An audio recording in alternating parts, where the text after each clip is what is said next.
On this episode of In the Gun, it's time to take a look at the Big 12. Just a couple weeks, a couple days away from this 2024 college football season getting underway. We will deep dive and look at the old, the new, and everything in between when it comes to the Big 12 conference ahead of this football season. All that and more on this edition of ITG. You are now watching Believe. ITG. With Wes, Owen, and Jed.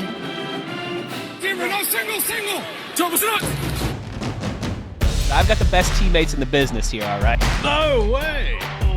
They both played the game. They both know the game. Owen is the runaway beer truck known for having some fun. Owen Schmidt like a runaway beer truck down the sidelines. Jed is the signal caller who is the X's and O's and the brainiac. First of all, Jed's research is pretty impressive. So we've combined those two skill sets. Skills I've acquired over a very long career. You are In the Gun. Once you enter this family, there's no getting out.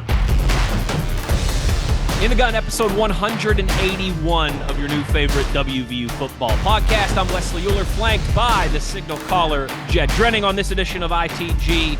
This will be our Big 12 preview here on In the Gun. And of course, as always, we are brought to you in part by our friends at BetOnline, the world's most trusted betting platform and your number one source for everything football. From the preseason NFL to college kickoff, BetOnline has every stat, every matchup, and live odds and spreads while the games are being played. So you think you know your stuff?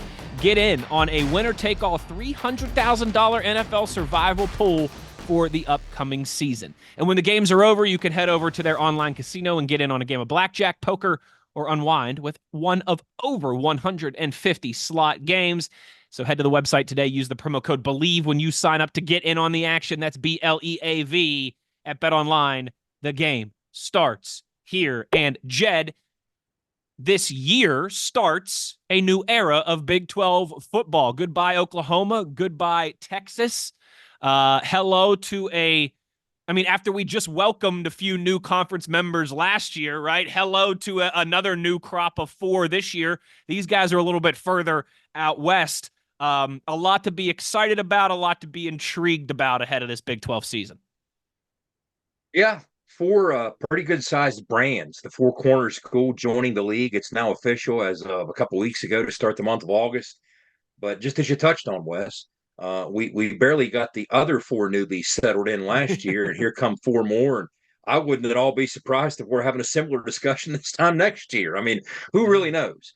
It's difficult to project that out. So I thought a fun way to kick this off might be I'm looking in my media kit here. And one of the things I did was I put together kind of an historical snapshot of all 16 teams in the new Big 12.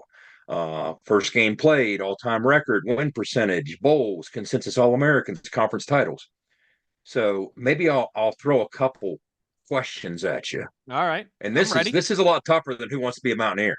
I mean, yeah, because this is who wants to be a Big 12 fan, right? Yeah, you got 1 in 16 chance with these things. So let's start with this. We all know the youngest football program in the new Big 12 is UCF, 1979.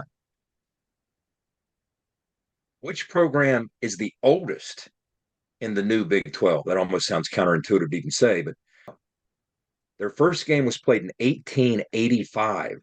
So West Virginia obviously is off the board, 1891. I was going to say, yep. So, yeah, there's a handful that have been at this longer than West Virginia. Now, the way this used to work, you might play a game and bounce ahead, take a year off. Like West Virginia's first season was the one game. Right? One game, so, yeah. So there was a lot of that went on, but which team played their first game as a program in 1885, making it the oldest program, technically, in the new Big 12? Which of the 16? I'm going to go with the Texas Tech Red Raiders. Texas Tech played their first game in 1925. Okay. Playing in 1885, I'll give you some of the old ones here. Let's go back into the 1800s other than West Virginia. West Virginia, of course, 1891. Utah, 1892. TCU, 1896. Kansas State, 1896. Kansas, 1890. Iowa State, 1892. Colorado 1890. You got Arizona and Arizona State in the late 1800s.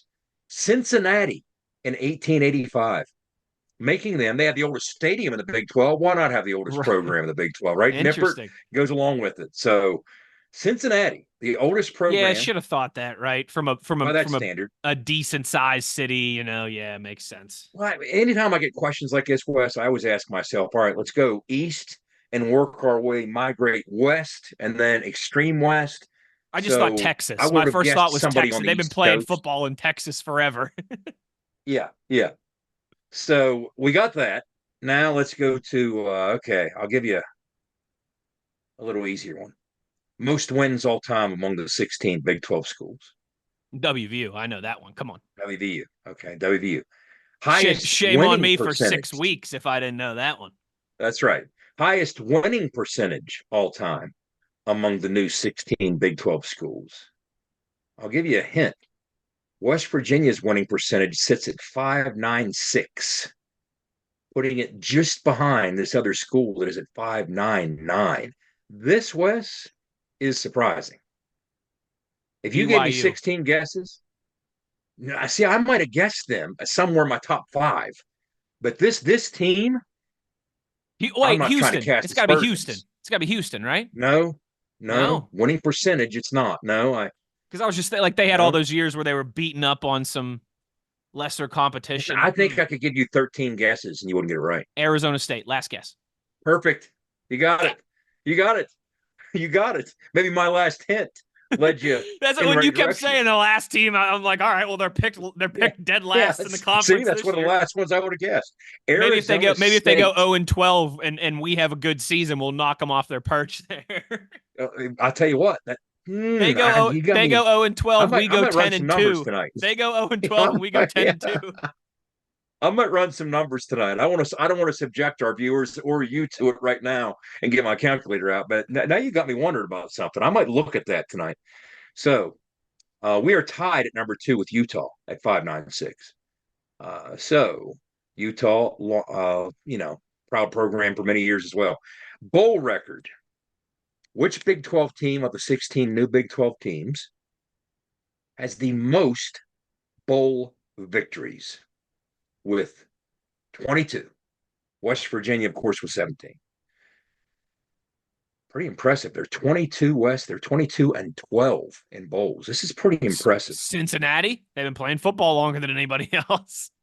Okay, here's my hints for you. Going to a bowl used to be supremely difficult. It used to be a seminal moment for your program to go to any bowl. But then you had this massive expansion from the 80s into the 90s, more bowls, it became easier to go. So it wasn't as big of a signature moment to qualify for a bowl. Now, that's a recent phenomenon, right? So of all the programs in the Big 12, since that recent phenomena took place and those opportunities were ripe for the picking to go to all these bowls, who is perhaps the most stable coaching situation in the new Big 12 to take advantage of that? Mike Gundy in Oklahoma State. There you go. Oklahoma State, 22-12.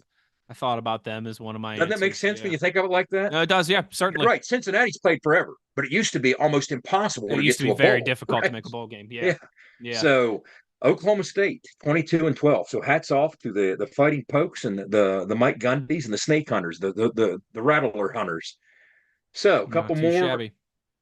Consensus All-Americans. Another surprising one. West Virginia, much was made last year that Benny Bishop, of course, became our 13th consensus All-American. That ties us with Arizona. Which, real quick, State. Somebody pointed this out on Twitter this week, and I thought, wow, that's correct. Via the bylaws, Beanie Bishop is eligible for the College Football Hall of Fame. Pat White is not. That's true. That's very true. I saw somebody, I forget who it was. I wish I could give them credit. But I saw somebody point that out on Twitter this week. You have to be a first-team All-American. You have to be first team yes, first team or consensus, right, or something, whatever it was. But yeah, no, there's multiple teams. You don't have to be consensus, but you do have to be first team on one of the recognized teams. Gotcha. Yes, okay. And if you're not, you're out. You can't even be voted on. Absolutely. Absolutely. Which That's why is Pat can't. wild because don't get me wrong, Beanie Bishop was a very, very good college football player. Yeah. But if you're telling the story of college football, you get to Pat White much sooner than you get to Beanie Bishop. Well, and then coaches have weird rules too. Like it makes a little more sense. And I think coaches, no matter what you do or what you accomplish, if you don't win 60% of your games, you can't be considered. So you could win 6 national championships with like a great late start as a whatever it might be, but you have to win. Right. I think it's 60%. Similar rule with the coaches, but Most yeah. consensus All-Americans. Most BYU? consensus All-Americans. BYU? BYU, we have one more than them. They have a dozen. Okay. Colorado. Why did you guess them? I'm just thinking of programs that produce good pro Rashawn players. Salam. I mean, what are you thinking here? Cordell Stewart, baby. You are correct. The Colorado Buffaloes, Wes, it's by a wide margin. It's a considerable mark. It's 29. Guess who's second place with 21? Oklahoma State. Who has the fewest? This is pretty easy to guess, so I'll give you it away. Remember the running back for UCF a handful of years ago? 2,000-yard rush? Yeah, dominated. Okay. He's their only but there's 3 schools tied with 4. Can you name one of those 3 schools that are tied with 4 consensus All-Americans all time? Houston. Houston has 9. Baylor. Iowa State. Iowa State it is. That's Iowa State, Kansas, and Cincinnati. I mean, Kansas. I mean, Gale Sayers. I mean, come on. Really? I know. That surprises nice foundation there. Okay. And then finally, we're going to wrap up with this. All right. Before you give this last question, please do your read. Thank you to our friends at Toothman Ford for presenting this little casual trivia that broke out here. We all know cars cost. Casual trivia. If the trivia question was where do cars cost less, the answer would be at Toothman Ford in Grafton. I like it. But where do cars cost less? Well, the answer is Grafton. We all know that. So, final one. Conference titles. Couple questions here. First, which school has the most all-time conference titles? Now, most of these schools have been in several different conferences, much like West Virginia. West Virginia, of course, you look to, the Southern Conference, the Big East, we have 15. Our last one coming in 2011. Of course, we got the Orange Bowl bid as the champion of the Big East. Mm-hmm. Which school has the most with 26? Mm-hmm. Now, this is one where I'd roll out Gundy because you had the heavy hitters, Oklahoma right down the road, so. Right. I'm thinking this is somebody new-ish. Is it Houston? Houston has 9. Okay. School with the most. Arizona State. Houston has 11. I'm sorry. Houston has 11. Who'd you say? Arizona State. Arizona State has 17. They have 17. So quite a few. I'm surprised you can guess BYU. They have 23. Utah with 26. Now I kind of gave it away with the see, this lists Iowa State is having, and I pulled this from Wikipedia, I think. This says they do have 2 conference titles, but they've never won the Big 12, obviously. But I need to go back and look at that. So I don't want to get any Iowa State hate from the listeners out there. So let's look into that. This says they have 2, and the last one was in 1912. So I'm going to ask a non-Iowa State question until I clear that up. I kind of was under the impression they've never won a conference title. But they haven't won one since 1912, since the Titanic sank. Okay, so fair enough. So, other than Iowa State, which team has suffered the longest conference championship drought of the new 16 Big 12 members? Ooh. See, I'm afraid if I give you the year, but you're too young, you wouldn't think of what I would think of when I think of this. It's I'm gonna go 1993. Colorado? Okie State? Colorado won the Big 12 in 2001. Okay. They snuck in there and won that thing. Yeah.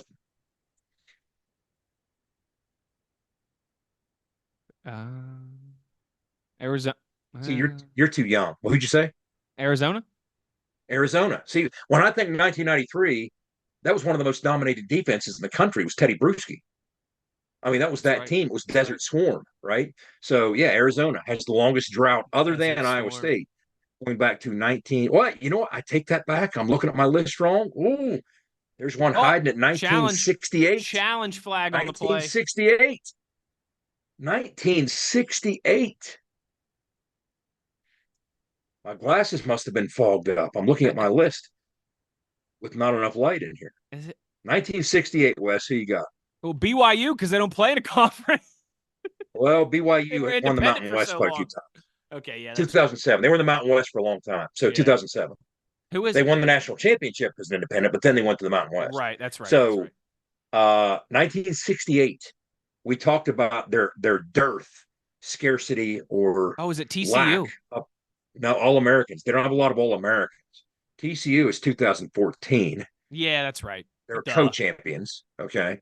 They ironically weren't 2 years ago. Kansas State. I know. That's why I was like, wait a second. 1968. We talked a minute ago about their lack of consensus All-Americans. It was one of those schools. And you know what I'm thinking back, Wes? It's not Kansas. Like when you go to the stadium, one of the names around the stadium, like in the Ring of Honor, he was a quarterback in college who went on to be an all-pro defensive back. And I'm thinking it might time up. I need to go back and look that maybe he was on this team, but he might have been a little after that. Nolan Cromwell is who I'm talking about, who you probably have no idea who that is. He played against the Steelers in the Super Bowl with the Rams. Great defensive back.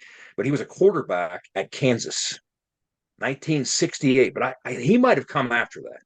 A couple years after that, Kansas, 1968. Didn't Kansas win the Big 12 1 year under Ralph Friedgen when they went to the Orange Bowl? In 2008, they went to the Orange Bowl, but I'm not sure they were Big 12 champs. They had Talib and all those dudes. That was when they had Todd Reesing, but I don't know that they were Big 12 champs. Let's look at that too. Interesting. They went to the Orange Bowl. No, it was Oklahoma. Yeah, okay, but it must have been one of those. Oh yeah, because Oklahoma went to the national championship game. That's how Kansas got into the Orange Bowl. There you go. That's how they advanced to the BCS. That's right. That's the Oklahoma. Good question. That's a very good question. Oklahoma team that was beating Florida at halftime, and then the Gators came out and took that game over. You know what's funny, Wes? I've gamed out a 16 and 12 team playoff before, based on the rules and all this. Yeah. And in 2007, West Virginia would have made the playoffs, and we would have been in the opening round on the road in Lawrence to play that team. Right, that's right. I remember you talking about that before. Well, pretty good. Not too shabby. We got a break to get to here, but on the other side, we will take a look at this new era of Big 12 football. We will deep dive into each team here, some little tidbits on each team, how the media and ESPN, FPI, and all these different things project each of these teams. We'll break all that down when we return on the other side. You are in the gun.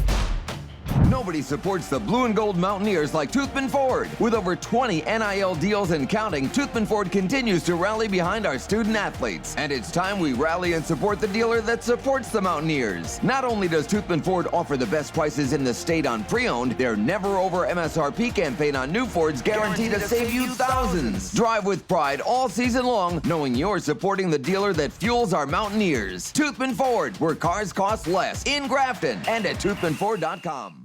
There are better-known tractors in the world than Coyote. Ones with bigger names, longer histories, more popular hats, cute toy lines. But there's not a single tractor ever been built that's better equipped to do the dirty work. So we'll just focus on what really matters. Coyote, we dig dirt. Get 0% financing for up to 84 months with approved credit on select Coyote tractors in stock now at Johnston Equipment. Route 33 between Weston and Buchanan. ITG will be right back. Greer lobs it in the air. Oh! What a catch, Gary Jennings! Touchdown, West Virginia! For nearly 20 years, Fortis has been the nation's leader in providing guaranteed roof performance programs for commercial buildings. Fortis offers roof performance solutions that feature extensive initial and ongoing reconditioning for commercial buildings as an alternative to traditional replacement, with long-term performance guarantees that are backed by global leader Lloyd's of London. Fortis offers a comprehensive range of roof performance management programs that provide financial security, extend the life of our customers' roofs, and make a significant impact on ROI. Fortis is currently improving performance and increasing ROI for customers at more than 4,800 locations, with more than 140 million square feet protected, including many Fortune 500 companies that have turned to Fortis to save money, gain financial certainty, and extend the life of their existing roofs. Fortis has helped customers save more than $520 million in capital roof replacement costs for an average ROI of over 250%. To learn more, visit fortis.us.com. Fortis, roof performance and financial certainty guaranteed. Back in the gun here as we set the stage for a jam-packed Big 12 season, a Big 12 that is now 16 teams. And here's what we're going to do. I'll just kind of we'll start at the bottom in terms of, so this is going to be based off of the preseason predictions, title odds from ESPN, FPI, the Football Power Index, right? The predictor machine that ESPN uses. We'll kind of start at the bottom and work our way to the top. Obviously, we'll see where the Mountaineers land in all of this, but new 16-team Big 12 here. Jed has promised he's going to keep it to 60 seconds on each of these teams. I don't know about that, Big O. Over, under, I mean, come on. 60 seconds for Jed? I don't know. He's never been brief in his life. Yeah, I have a hard time believing he can even keep it under 2 minutes a team. Honestly, this is going to be a fun little game. It's going to be a great little exercise. Handicap him a Here's little my bit. request. Owen, you've got your guitar there. Show it to everybody watching on YouTube. All right. Now, are you skilled enough to run the timer and give me a 20-second warning on the guitar? Oh, gee. Yeah. You want to see a game? Let's see how talented you are. Geez, so you want me to give you a 20-second timer? No, I want you to give me a 60-second timer, and at the 20 No, I'll give you a time. I'll give you a timer, and then do you want a 20-second warning clock? He wants you to like strum a chord at 20 seconds. 40 seconds in, I want you to give me a warning. What's a good warning?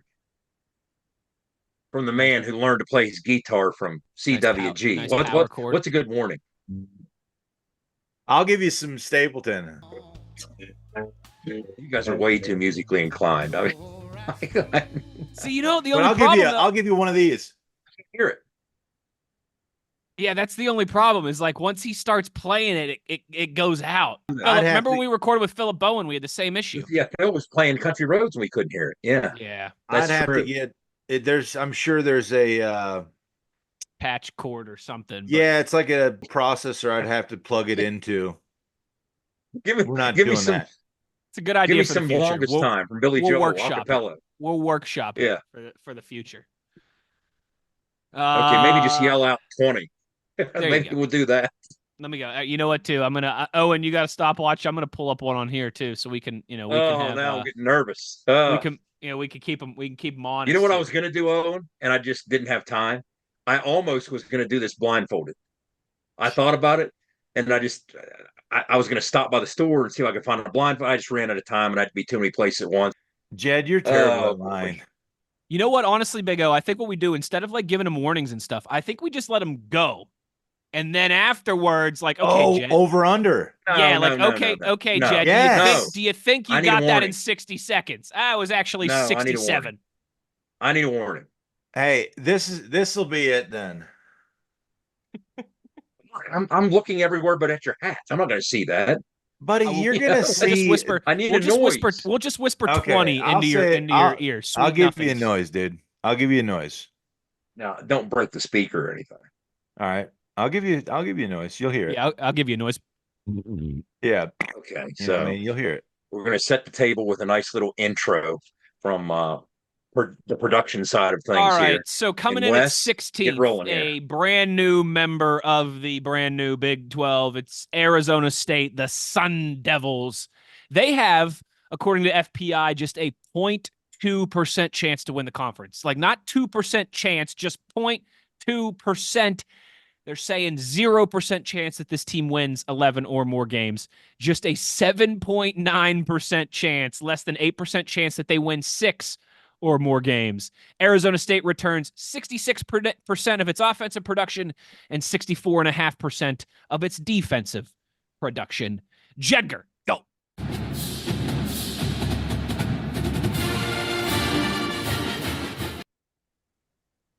Let's start the clock now. No, dog, you're on the clock. I'm not on the clock. Now I'm arguing with you on You're the just clock. wasting time. It's 10 seconds. Most of that offensive production was running back Cam Scatterboo. He's back. He is a stud, but they're going to have to build around him. Last year, Kenny Dillingham, who's an alum at Arizona State, took over a program that was in dire straits. They were in a mess. The NCAA had sanctions on them, a ton of stuff going on. They weren't a good football team, but they're in a rebuild. They were last in the Pac-12 in turnover margin at -11. They had the fewest plays of 10-plus yards in the Pac-12. They last in the Pac-12 in third down offense at 32%, and the schedule makers were not kind to them. That's probably part of the reason you're seeing those percentages, Wes. Of the 5 top teams in the Big 12 preseason media poll, they play all 5 on their schedule. Woo. Oh, and where's he at? Oh, that's pretty good. What is it? 51.9 seconds. And we that argued for 15 that was with seconds. like 8 or 9 seconds of banter Yeah. there to start. Pretty darn good. That's a good way to start this out. 15th place. Next from bottom, Houston. Of course, see you later, Dana Holgerson.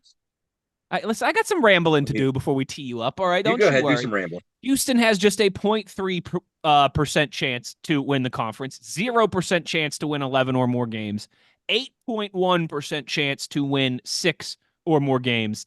They bring back 67% of their offensive production, 54.1% of their defensive production. Jed, you are on the clock with the Cougs.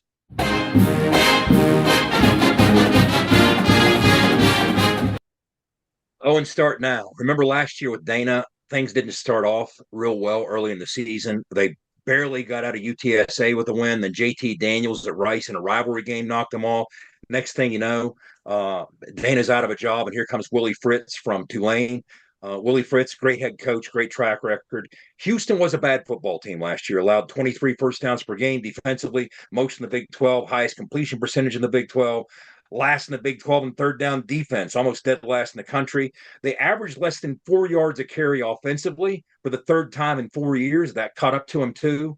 Now, Houston's turnover margin, -15 the last 5 years with Dana. Willie Fritz, Tulane last year, +7 with 27 takeaways at Tulane, leading the AAC.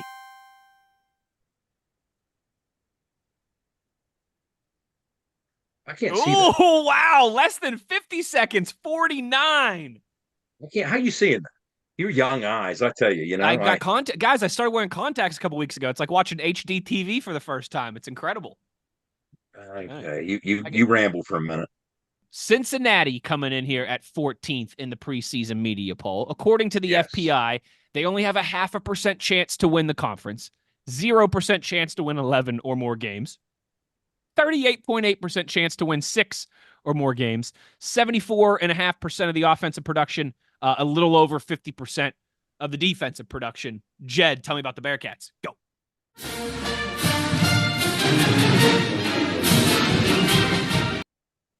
Combination of a coaching change and a change in conferences, upgrading to Power 5 from the AAC into the Big 12. Scott Satterfield did a decent job in terms of what he was trying to build last year, but they had some attrition on the roster that caught up to them. They led the Big 12 in rushing. They were third in the Big 12 in rushing, but that puts you at number 6 nationally. They were able to run the football. They're gap shooters. They take chances when they were running the football. But you see rush defense, not so good. They allowed 3.2 yards after contact. That was worst in the league. They had the worst pass coverage in the league, according to PFF. They allowed 6.7 yards per play, worst in the Big 12.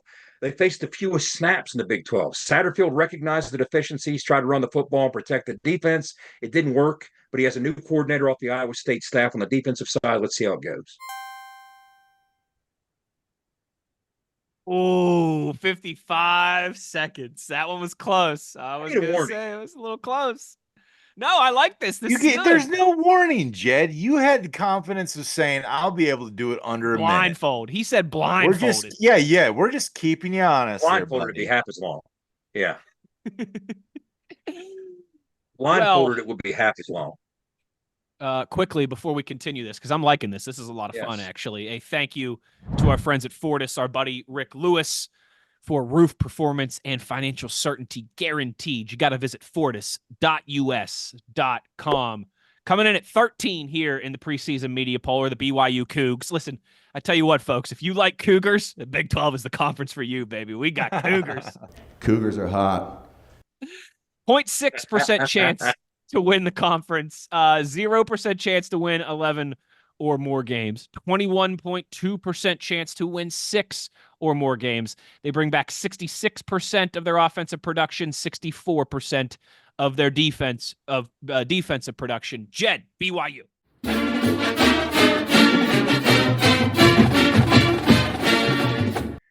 Shout out to my guy at Pick Six Previews, because some of this information I pull with my media kit, I get from him. That's one of the many sources. But BYU, toughest schedule in school history. They started off 5-2, but the grind of so many Power 5 programs in a row on the schedule caught up to them. They couldn't do anything down the stretch. They struggled mightily offensively. Last in the Big 12 in total offense, passing offense, rushing offense, scoring offense. BYU, 57% of third downs were third and long, 7 or more yards. They couldn't stay on schedule offensively. They struggled on the road in the Big 12. In league play, they were 0-4. Their third down passer rating, 159 on the defensive side, worse than the Big 12. They couldn't get the other team off the field. Their turnover margin, this tells the story, guys. In wins, +12. In losses, -11. They have a transfer quarterback, Gary Bohannon from Baylor, who played it more recently at USF. Last in the nation at sacks. They got a lot of fixing to do, or Kalani Sitake's in trouble. Oh, 56.9. Once again, by the skin of his chin. Come on, man. So if you're breaking down the new Big 12, 16 teams into, quadrants, into tiers, that would kind of be your tier 4. Now into tier 3, coming in at number 12 here are the Baylor Bears. They have a 1.1% chance to win the conference, according to the ESPN FPI, but no chance to win 11 or more games. 43% chance to win 6 or more games. They return a decent amount, 76% on offense, 82% on defense. So, Jed, what's the deal with the Bears?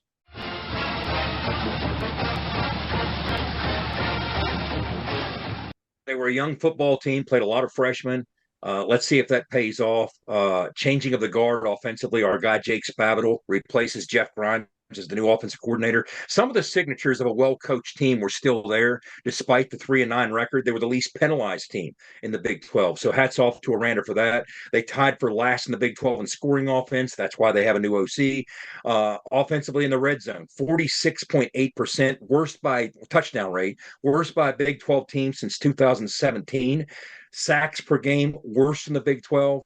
They attempted the most fourth downs in the country, guys. They were a desperate team offensively, dropped a lot of footballs, most in the Big 12. They have a transfer quarterback out of the MAC from Toledo, Daquan Finn. They're excited about him, put up some big numbers. But they got some changing on the offensive staff. They're trying to integrate with a new system, and we're going to see how this goes. But first and foremost, they got to start winning some games at home. They were 1-6 at home last year. 58.5. He is 58.5, Jed. I mean, you are right on the money. You are flirting. The wind is starting to build. Now at 11th, remember all those things I said about Colorado, just 13.8% chance to win 6 or more games. And you were saying about the culture, about the expectations there in Boulder. Yeah, extreme. I mean, obviously we know how decorated Deion is as a player, and as his, coaching career has just kind of, come about here. But it's extremely hard to change a program's trajectory right off the bat. And, it'd be something different if it was like a USC or a school that had the build of what they had going on. But nonetheless, they came out smoking.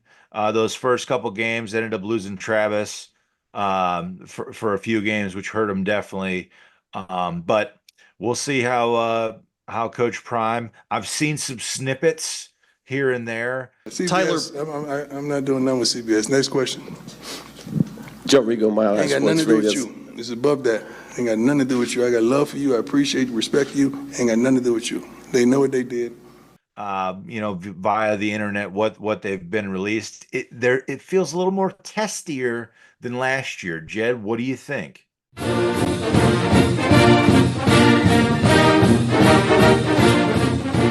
Start the clock. The honeymoon is over with the local media. They've been all over him.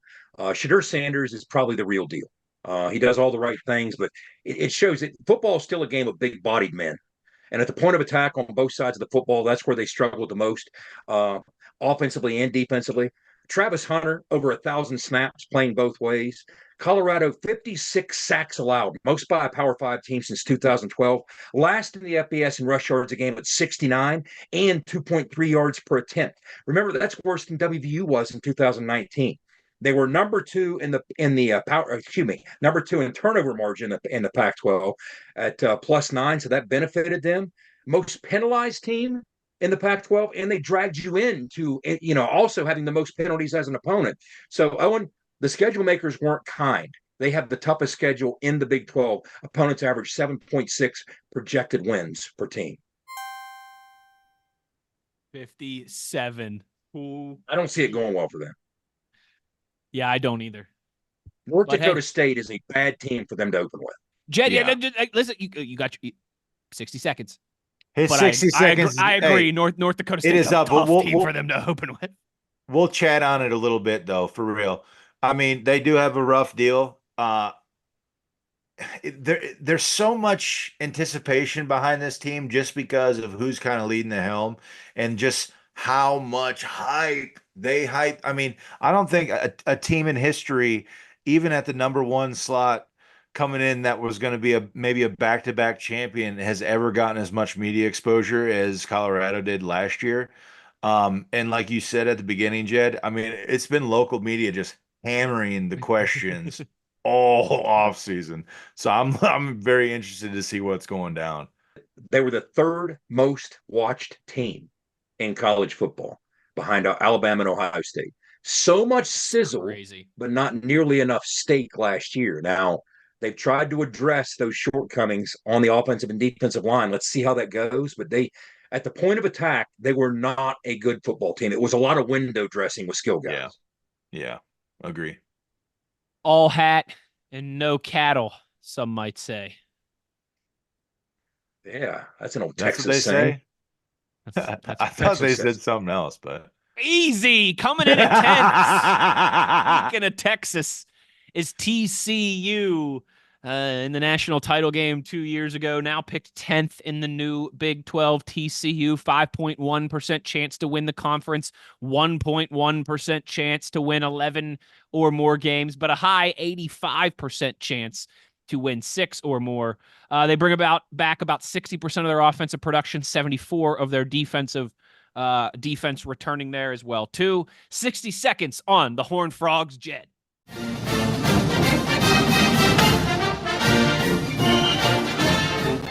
Tough luck for them last year in trying to rebuild. For the second year in a row, they've lost a lot of talent. So we're going to see what happens here. Offensively, their style of play, 76 offensive snaps, most in the Big 12, puts their defense on the field a lot. 72 snaps defended per game, most in the Big 12. Tempo, they were last in the Big 12 in time of possession, barely 27 minutes a game, almost last in the country. They suffered 14 scoreless trips into the red zone, didn't make the most of their trips inside the 20. A Big 12 worst 72.6% red zone scoring rate overall. Listen to this, guys. The Frogs' offense averaged more yards per game, 467 compared to 455, than their national championship team did 2 years ago, but they had fewer points, 31 compared to 39. -7 in turnovers, 0-4 in one-score games. You got to think that Sonny Dykes and that staff is going to find a way to turn the corner and win some of those tighter games with a retooled roster. Yeah, red zone issues. 56.8. So far, so good. He's laying it down. Can he keep the perfect record as we hit the almost halfway point here? Bringing up leading the final of the Tier 3 here. are the Texas Tech Red Raiders. 3.1% chance to win the conference, 86.1% chance to win 6 or more games. They bring back 61% of their offense, 61% of their defense. Jed, 6D seconds on Texas Tech this year.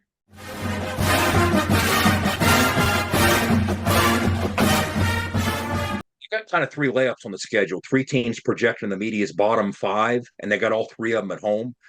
Taj Brooks is a man. You can build a program around him. They recruited incredibly well. That's what McGuire and that staff have done. He has all those high school recruiting ties in the state of Texas. Taj Brooks led the nation. Missed tackles forced with 96, 18 more than any other player. Part of the reason they're not real disciplined when they do run the football, they're just real talented. They're designed, the percentage of time, Owen, that they hit the design gap was only 52%, lowest in Power 5. Now, here's the thing at quarterback. Baron Morton, last time he has to stay healthy. Last time a Texas Tech quarterback started every game, Patrick Mahomes, 2016. Texas Tech offense suffered the most turnovers in the Big 12, second year in a row. They have to fix that. Defensively, red zone touchdown percentage, 49% the last 2 years, number 2 in the Big 12. That's also something on that side of the ball you can build on. Jed, I did you a favor. I fumbled, so 42 seconds. I think he was still good. I think he was still good. My you were spidey still senses, good. Yeah, my spidey senses weren't tingling. Please do not start calling it my Peter tingle. So I think he's still in a good place there. Before we get into the top half of this Big 12, another thank you to our friends at Johnston Equipment. Make sure you're checking out their newest location, Route 33, just outside of Weston. All right, so that's the bottom half of this Big 12. Now into the top half, in 8th place here in the preseason media rankings is UCF, Central Florida. They have a 2.5% chance to win the conference, 75% chance to win 6 or more games, 59% of their offense back, 65% of their defense back. Jed, what do we need to know about what's going on down there in Orlando?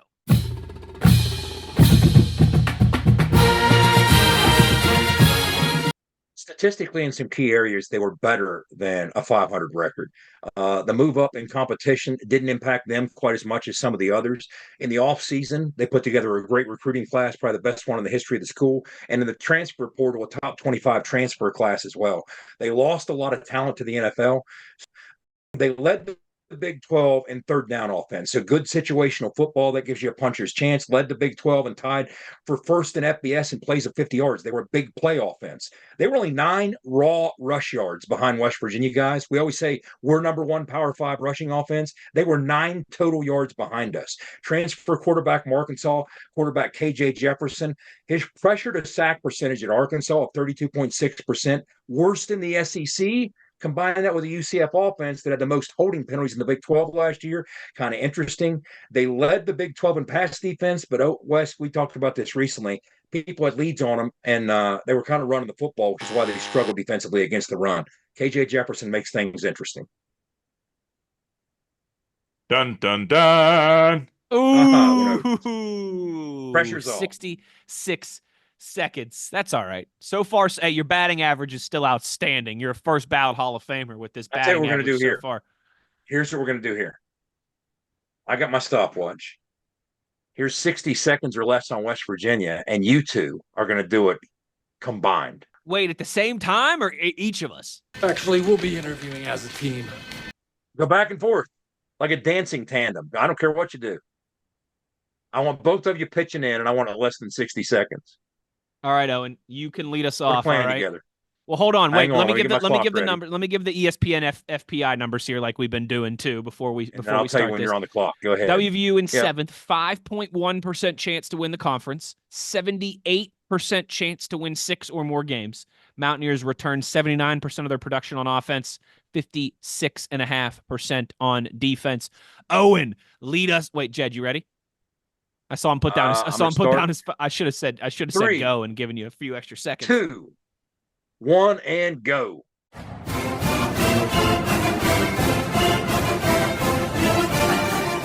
All right, we have some gaps to fill on the offensive line with Zach Frazier and Nestor leaving. Hopefully those young bucks can fill those in.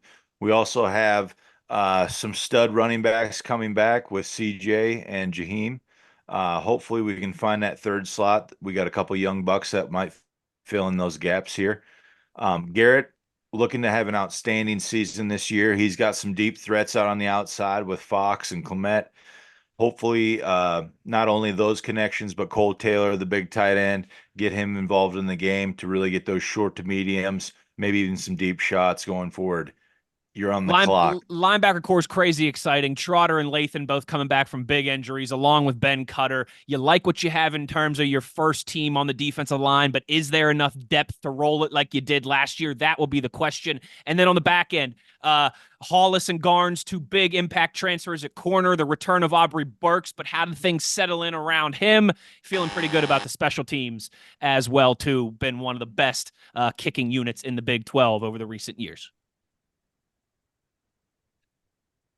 Ooh, 108. Okay, not so easy, terrible. is it? Not terrible. No, you guys had to do two, though. Passing the baton, I don't have to pass the baton, and it's That's tough. right. I think we did That's pretty even well. tougher to pass the baton. Listen, well we're not the Jamaican 4x1 relay here, okay? But we passed that baton pretty quick. I tell you what. Well done by you guys.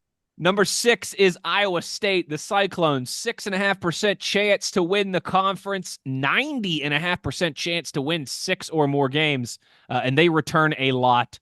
89.9% of their offense, 82% of their defense. Jed, the Cyclones, are they for real?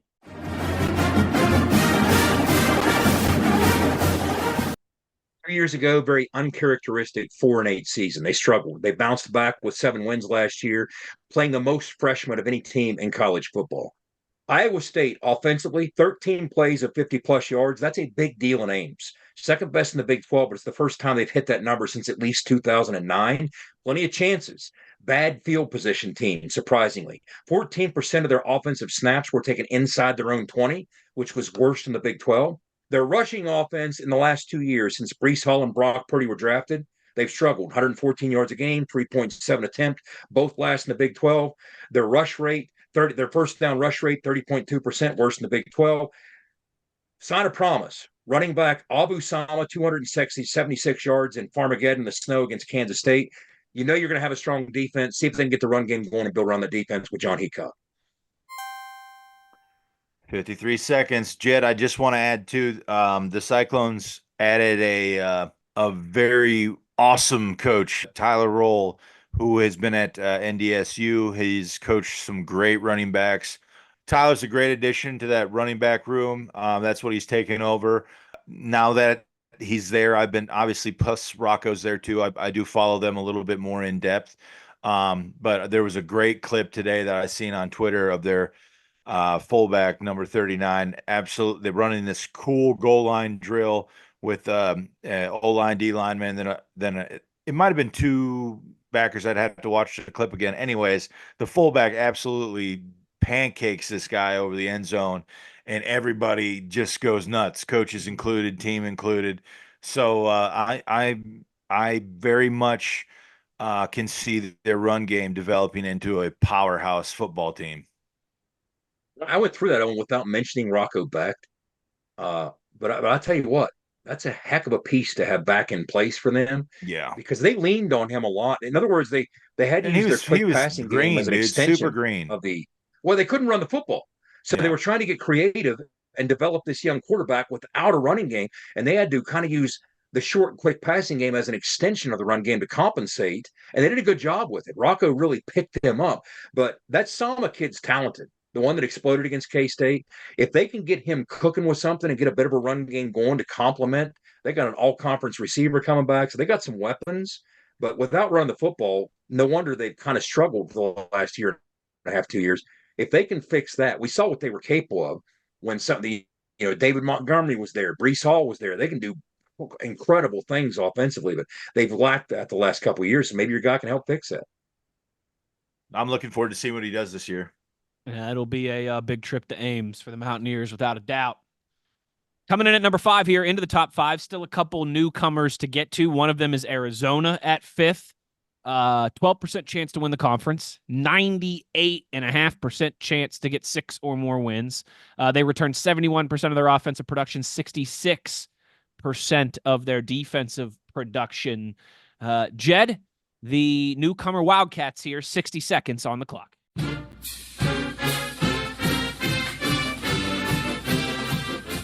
Jed Fish, head coach last year, who rebuilt the program, is off to Washington.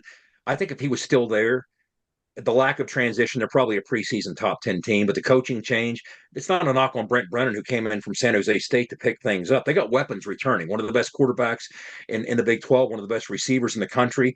Noah Fafita, guys, number 5 in the nation in completion percentage, over 72%. Number 2 in the Pac-12 in third down offense. This team was offensively at 49%. Arizona, offensively, had the highest red zone passer rating in the Pac-12. Fafita had the highest completion percentage in the new Big 12 when blitzed. Think about that. Those are the situations that help you flourish. Wildcats, they scored 56 touchdowns last year, their most since 2017. By comparison, a couple of years ago, 21, they scored 20. Their defense allowed the fewest plays of 40-plus yards, so they make you, at least that staff made you drive on them. They were dead last in the nation with 13.8-yard kickoff average, but number 1 in kickoff return defense. That's kind of interesting. But transition year with a new coaching staff of great weapons. The timer was going. The timer was going. Oh, a minute and 12 seconds. Into the top 4 here, it's the Kansas Jayhawks at 4th, 5.7% chance to win the conference, 93.8% chance to win 6 or more games. They return a little over 62% of the offense and 56% of the defense. Jed, the Lance Leipold affair continues. What do we need to know about the Jayhawks?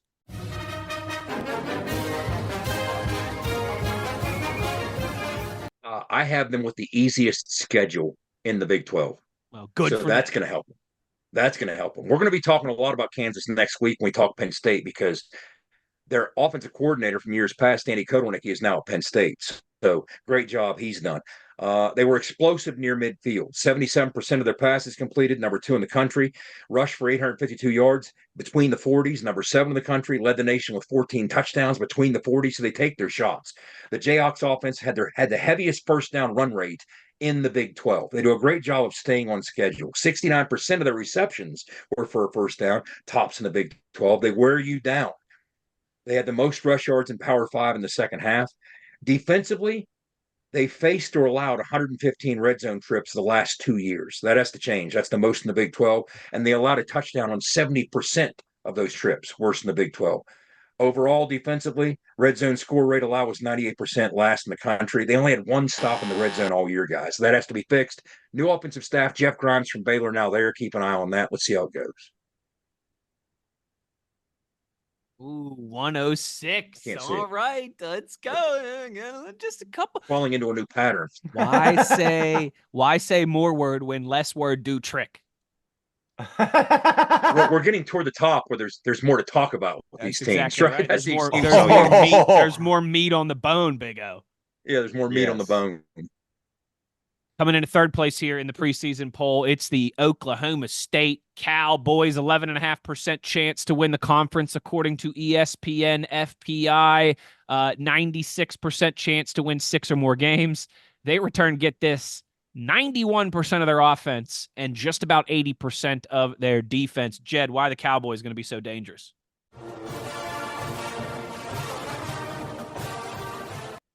Tale of 2 teams. This team won 10 games, but got blown out at home by South Alabama, got blown out on the road 45-3 by UCF. But nobody can recalibrate and get his team focused once again after tough losses like that, like Mike Gundy. It's all built around Ollie Gordon. A Heisman contender, maybe even a Heisman favorite. He had 24 attempts a game through the final 11 games after just 16 total attempts in the first 3. So they reinvented themselves offensively. They do a great job offensively of staying on schedule. Fewest TFLs allowed per game, fewest sacks allowed per game, second fewest penalties. So it's difficult to get them into a 3rd and long. They stay on schedule. They have 8 offensive linemen with full-time starting experience at the Power 5 level or the Power 4 level. Now, Alan Bowman, quarterback, 22 turnover-worthy plays, 3rd most in the country. But defensively, they were wretched last year, guys. They have to fix a ton of things on the defensive side of the football. But as you said, offensively, they got a lot back. And defensively, a lot of faces back, too. Bang, 57 seconds. He's back. Alan Bowman, 7th year of college football. How about visiting Indeed.com and getting a job, buddy? Did you see the tweet? Did you see the tweet he put Yeah, out? 19th year of school. How about get a job? Celebrating my first day of 19th grade. Yeah. Did you hear I finally graduated? Yeah, and just a shade under a decade, too. All right. A lot of people go to college for 7 years, Owen. Yeah, they're called doctors. That's right. Jabroni. Second place is the K-State Wildcats. Listen, we got Cougs, we got Wildcats in this conference, baby. That's what we're all about. The purple Wildcats here. K-State, second place, won the Big 12 2 years ago, so most recent Big 12 champion that's still in the conference, obviously, since Texas won it last year, and they are now gone. K-State here real quick, 23.3% chance, highest of the ESPN FPI to win the conference. They're giving this team a 21% chance to win 11 or more games, basically saying they're a lock, 99.6% to make a bowl game. They return 47% of their offensive production, 79% of their defensive production. They did lose their starting quarterback, Will Howard, transferred to Ohio State. So, Jed, why still all the hype? Why still all the love for K-State?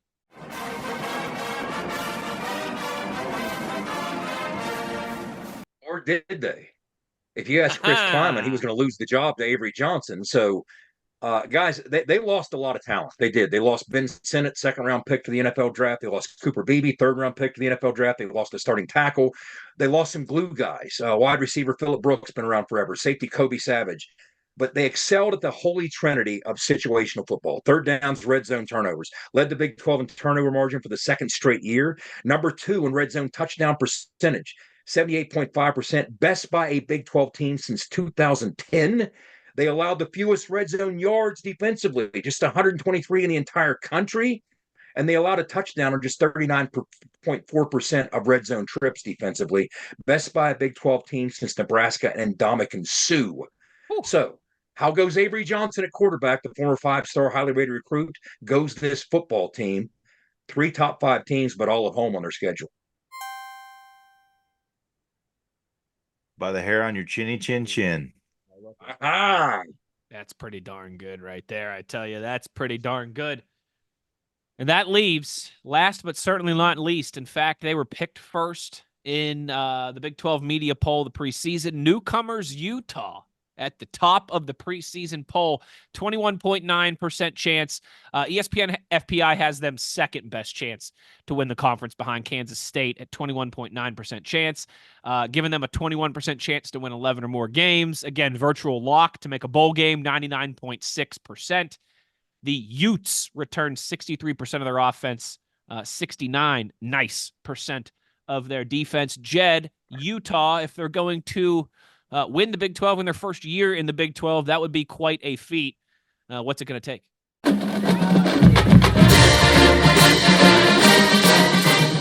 They lost a lot of talent, but Kyle Whittingham's developed a program that is accustomed to losing a lot of talent to the NFL. So I don't doubt that they'll rebuild what they have lost. The schedule maker's kind to them. They only play 2 teams in the top 5 of the preseason media poll, and they play 4 in the bottom 5. This is the second year in a row that the Utes were the least penalized team in the Pac-12. They're so fundamentally sound. Guys, they have been the top 3 scoring defense and total defense in the Pac-12 each of the last 7 years. Top 2 Pac-12 rush defense each of the last 5 years. Their third down defense led the Pac-12. Rush defense at home, it's almost impossible to run the football on them in Salt Lake. Their offense, because of their quarterback situation being at odds last year, vanished almost entirely. They were last in the Pac-12 in first downs. They had just 19 plays of 30-plus yards, fewest in the Pac-12. Their blown block percentage and pass protection, worse in the Pac-12. And yet they found a way, because of the style of play, to lead the nation in time of possession with this inept offense. Quarterback Cam Rising's back. That's why they're favored. Their quarterback's back. Despite these issues they had last year, they still won 8 games. I went over on that one. What is it? That's all right. Minute and 8 seconds. You know, that's pretty good, though, I Jed. I think you went 12 under and 4 over, so that's pretty good. That's pretty good. All right. That'll play. That was fun, gentlemen. I enjoyed that. So there's your ITG Big 12 preview as we continue to set the stage for what's going to be an exciting year for the conference and certainly an exciting year for the Mountaineers with some new opponents on that schedule as well, too. It all gets started, though, obviously, Labor Day weekend, August 31st against Penn State. and we will have that full Penn State preview for you next week. So make sure you're keeping an eye and an ear out and open for that one. Check out offensive defense. Offensive and defensive previews. This is episode 181 of ITG. 180 was our defensive preview. 179 was our offensive preview. Make sure you're checking those out as we, again, continue to set the stage and get you ready here for this season and a big opener against Penn State. But that will do it for this edition. Tease, Wes. Yeah, go ahead. Next week for the Penn State preview, we're going to have Cody Alexander back, who's very familiar with what Penn State will be doing defensively from Tom Allen's days in Indiana because he's a 4-2-5 guy.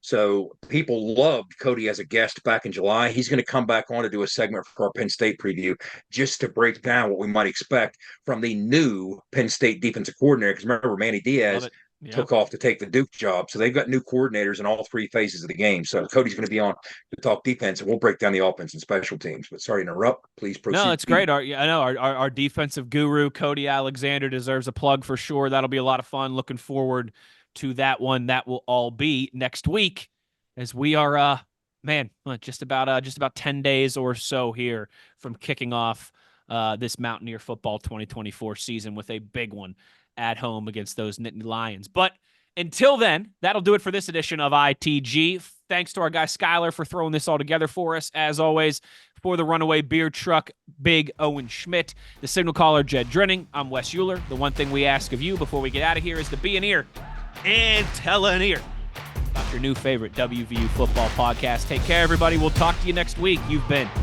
In the Gun. The fun doesn't have to stop here. Be sure to hit subscribe and never miss an episode. Join us again next time. Until then, tell an ear to tell an ear about your new favorite WVU football podcast. This mission is over.